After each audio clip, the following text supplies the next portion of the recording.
everything that you can do, a machine can do in future, and that'll be a great day because that means we are on a holiday. Your technologies will bring comfort and convenience, will not bring well-being. Right now, your well-being is still determined by what's around you, not what's within you.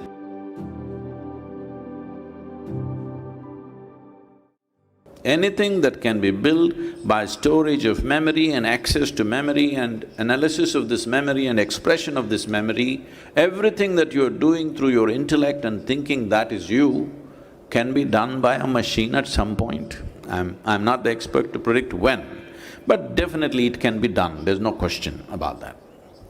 But there's another dimension of intelligence within the human being, which we refer to as chitta. What chitta means is, this is a dimension of intelligence where there is not an iota of memory, it is unsullied by memory.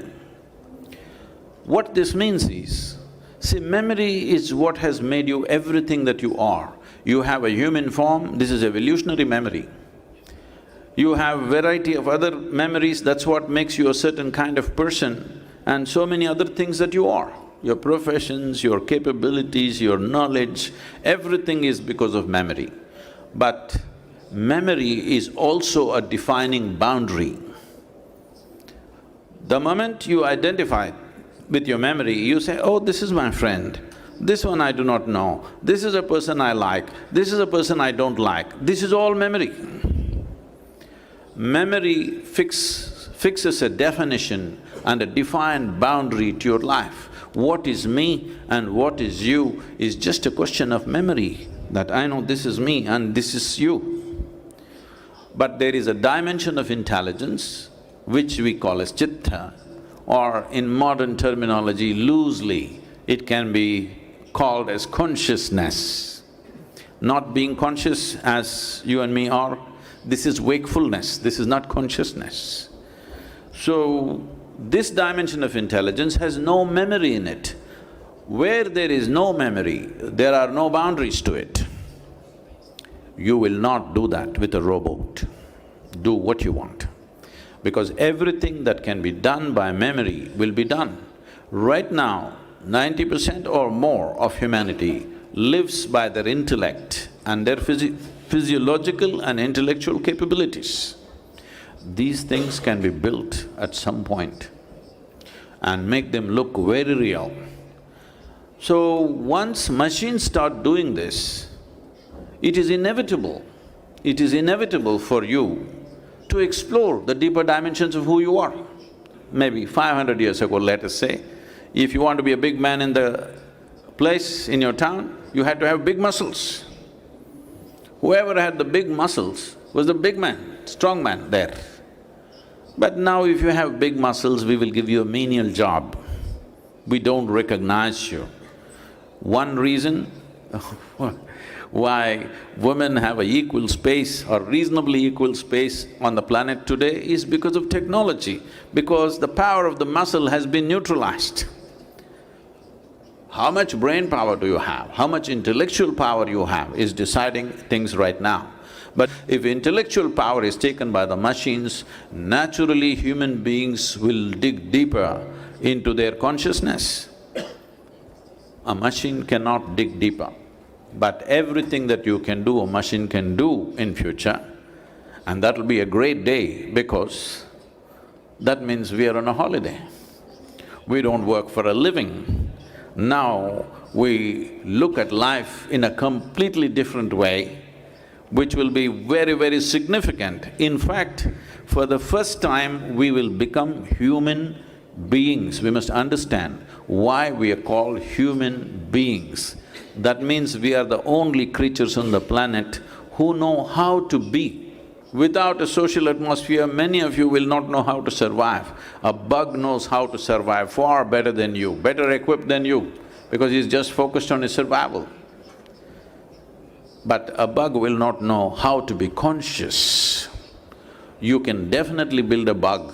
It's very interesting that today in the computer technologies we are using these words, that's a bug, it's a virus. Definitely. The dangers of this are also there. as the dangers of machines are there even today. For example, the automobiles are killing more people than wars. Every year after year, they're killing. But we have accepted that as collateral damage, it's part of the thing. We're traveling faster, so some people will die.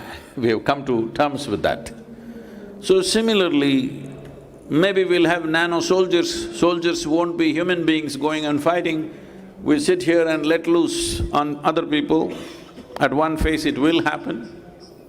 These things will be terrible, but even now it's terrible. You can just press a switch here and destroy a whole city somewhere else. As these capabilities are coming, we must also strive to upgrade the human being to move beyond the limitations of their intellect and come to a deeper dimension of intelligence, which is life itself, the very source of life itself within us. We have to invest in consciousness.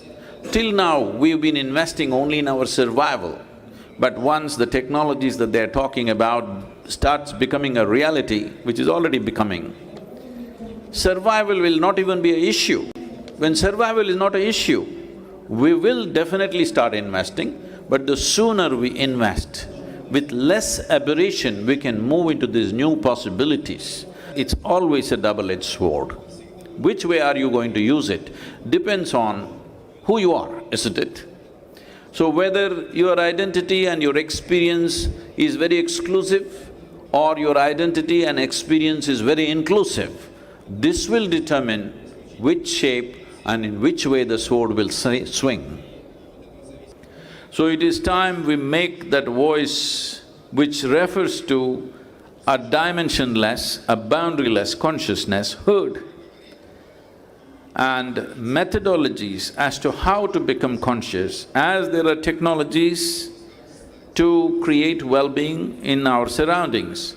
There is a science and technology to do the same within us. So, this is not today's thing, this has always been there, it's as old as humanity. But in some generations it is heard loudly, in some generations it sinks, and accordingly human well-being rises and sinks. Any amount of technology, if you don't know how to be, you still are not well. See, look at our own state right now. As a generation of people, we know more comfort and convenience than any generation ever knew in the history of humanity. But can you claim you are the most joyful and fantastic generation ever? No. People are becoming neurotic.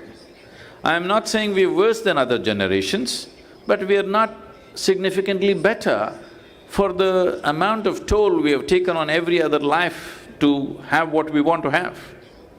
So, your technologies will bring comfort and convenience, will not bring well-being. It's time to focus on that, because already we are at a place where technology is going through the ceiling, we are not matching up. It is like, right now, your well-being is still determined by what's around you, not what's within you. So this doesn't mean love thy neighbor, be like this, go be a good person, be a noble person, this is not about that. Your body and your brain should take instructions from you. If your body and your brain take instructions from you, would you keep yourself healthy and blissful every moment of your life? I'm asking you. If you had a choice, definitely you would. So obviously your body and your brain is not taking instructions from you. This means you're not conscious enough. So we have to invest in that direction. One thing is, if you walk through this city, I'm sure there are hospitals, there are schools, there are toilets and there is everything. But do you have a place where there is a place for people to meditate? There's no such thing. Eastern societies invested heavily in the past in that direction, but today they are also emulating the West and trying to compete with them, losing out on this.